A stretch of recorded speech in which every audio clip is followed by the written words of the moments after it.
Você está falando da questão da biografia e de o que deixaram essas figuras, né? Você pensa, Cortella, no possível legado que você deixa? Claro, no outro dia me perguntava numa conversa, né, se eu projetei, né, na minha carreira, no sentido de ser alguém que entrou para a docência, foi para a filosofia e que um dia eu imaginaria que poderia até me tornar pop, né? Afinal de contas, Você ser pop, muito pop. ser pop com filosofia é algo que até poderia se imaginar que poderia sê-lo de algum modo, mas como professor, né, era uma coisa um pouco estranha. E eu disse o seguinte: nunca eu projetei, coloquei como um plano programado, né, de atividades. O que eu fiz foi colocar para mim um princípio de que eu deveria ser o melhor naquilo que eu fizesse. Não melhor do que você, mas o meu melhor. Isto é, o melhor Cortella na docência, na família, teria que vir à tona. Nesse sentido, né, quando se imagina que eu quero deixar um legado, eu gosto. Eu tenho um livro que eu aprecio muito, com um título, esse eu gostei, né, do título que eu mesmo dei, que é Viver em Paz para Morrer em Paz. Muito melhor que Baú de Ossos. Não, muito melhor. Vou te dar esse. Melhor é Paulo Bonfim, que tem um livro chamado Colecionador de Minutos.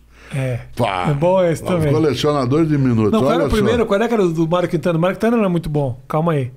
Qual que era? Não é o Colecionador de Ossos. Qual é que é o de antes? Do quê? Baú de Espantos? Baú de Espantos é muito bom. Não, Baú de Espantos é coisa de gênio. Esse é bom. Coisa de gênio. Né? E o grande Mário Quintana, que aliás foi meu grande inspirador em várias coisas. 3 dos meus livros foram inspirados nele, porque ele lançou em 1973, e aí você não tinha nascido. Não. Eu estava no primeiro ano da universidade, fazendo filosofia. Ele lançou um livro que eram as colunas dele, né, no jornal que ele publicava em Porto Alegre, e o livro se chama Caderno H, que é sobre filosofia do cotidiano. E aí eu acabei um dia fazendo. Aí voltando ao teu ponto anterior, né, penso eu no legado, no livro Viver em Paz para Morrer em Paz, eu tenho um subtítulo no livro que é Se Você Não Existisse, Que Falta Faria?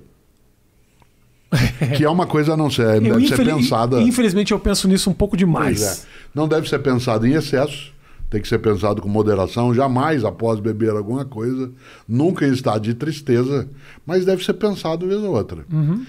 E eu sempre digo que se eu não existisse, eu quero fazer falta, né? Eu quero fazer falta, esse é o meu legado. Eu quero que no dia que eu me for, que diga assim, poxa, o Cortella faz falta, ele podia estar aqui com a gente, nessa situação, nessa circunstância, como professor, como pai, como marido, como cidadão, como profissional, como amigo. Então, esse é o sentido. Boa. O Mário Quintana, que nós citamos, mandou escrever no túmulo dele, eu não estou aqui. Né? Eu não estou aqui. Isso aparece, eu cito isso nesse livro, Viver em Paz para Morrer em Paz, porque ele morreu, o Mário Quintana, na mesma semana que o Ayrton Senna, né? Morreu no dia 5 de maio de 1994. O Senna morreu domingo e o Quintana na quinta-feira. Né? E, claro... Ofuscou um pouco a morte do Mário Quintana. Exatamente. É uma pessoa que seria mais... Né? Eu pego uma pessoa que eu lembro muito com grande energia, a gente falava de reencarnacionismo, né? Ou de a questão da transmigração de alma, ou o que for. Uma pessoa admirável, que eu tenho uma admiração imensa, é Chico Xavier. Chico Xavier morreu em 2002, no dia que nós ganhamos o Penta.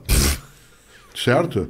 E eu sempre digo que talvez ele tenha não escolhido fazê-lo, mas ele não criou obstáculo a que assim fosse, internamente, naquilo que é a agonia, né, a luta para continuar vivo, porque uma pessoa tão discreta na existência dele, tão suave, né, naquilo que ele fez, que seria até imaginável que ele não fosse tão bem lembrado como ele deveria ser. Sim.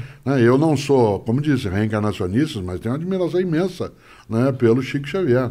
Alguém que passou a vida lidando com a maior dificuldade nossa, que é a morte. Né? E o fez de forma partilhante. Por isso, ter morrido no dia, né, da nossa conquista do Penta é, de fato, ganhar, né, a possibilidade de fazer falta. Chico Xavier faz falta, Mário Quintana faz falta. Várias vezes eu encontrei, quando ia a Porto Alegre, Mário Quintana andando ali na Rua dos Andrades, ali na Rua, na Rua da Praia, ele caminhando, né, sempre, às vezes com a sua bengala, ele que morou tanto tempo ali perto da praça. Ele morava naquele prédio da Casa de Cultura, não morava? A Casa de Cultura foi criada onde ele morava, ali era um hotel. Exato. Existe outra Casa de Cultura agora. Era um hotel que se transformou num shopping center mais popular. Mas era um hotel chamado Majestic. Exato. Né? E ele, sim, dali ele fez muitas coisas. Inclusive o quarto dele foi preservado com algumas das coisas e depois levaram para outro espaço. E eu admiro tanto, né, as ideias de Mário Quintana, porque ele foi capaz, né, de ter uma existência na qual ele faz falta. Então, ele faz falta não só porque ele era um poeta, mas porque ele fez traduções magníficas de outros idiomas, de obras que a gente, sem ele, nós não teríamos tanto encantamento, né? Então, há pessoas, porque ele era tradutor também, né? Há pessoas que são imprescindíveis. A clássica frase do Brecht, né, ela se aplica muito de verdade a algumas pessoas. O Mário Quintana é uma delas. Poxa, esse papo todo me faz muito pensar sobre essa questão realmente do o legado, né? Eu fico... Porque, inevitavelmente, comunicadores, a gente toca a vida das pessoas de alguma forma. Não tenha dúvida de que você deve receber muita mensagem de gente que fala, eu estava num dia ruim, aí eu ouvi um vídeo teu e isso mudou. Sim. Isso marca a vida dessa pessoa. E a gente, como filósofo, num caso comediante, eu me sinto envaidecido quando eu sinto que eu melhorei de alguma forma a vida de alguém. Como eu repito constantemente, com certeza já piorei também a vida de muita gente. Claro, eu também, eu sou professor. Eu piorei 47 anos de docência, por vários momentos eu encontro pessoas que dizem, um dia você falou uma coisa que mudou a minha vida. E eu fico pensando nessa hora, sem descartar o elogio, naquilo que eu não disse, deveria ter falado, e em coisas que disse que não deveria tê-lo feito. Isso. Né? Claro, evidentemente. Uma das sinais de inteligência é o arrependimento. Nós somos provavelmente o único animal que é capaz de trazer-se do passado que fez para agora e olhar-se, sentir-se tolo.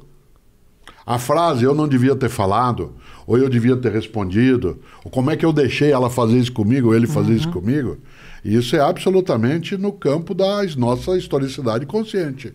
Né? É impossível que eu consiga viver sem pensar-me. Né? A ideia de consciência, para imaginar alguém como você que vive também em palco, né? É você estando no palco, estar sentado na plateia se olhando. Sim. Né? Vendo o seu próprio desempenho. Né? Esse distanciamento, algumas pessoas bloqueiam. Outras são capazes de rever-se. Né? Olhar aquilo que conseguiram fazer e seguir com o aprendizado. Mas que, sem dúvida, né, deixar o legado é algo que pode ser feito por algo que se torna, para uma pessoa que se torna importante, ou pode ser apenas, né, você produz um impacto como aquele que atirou no John Lennon, né, em dezembro de 1980, né, e fez por quê? Para ser notado.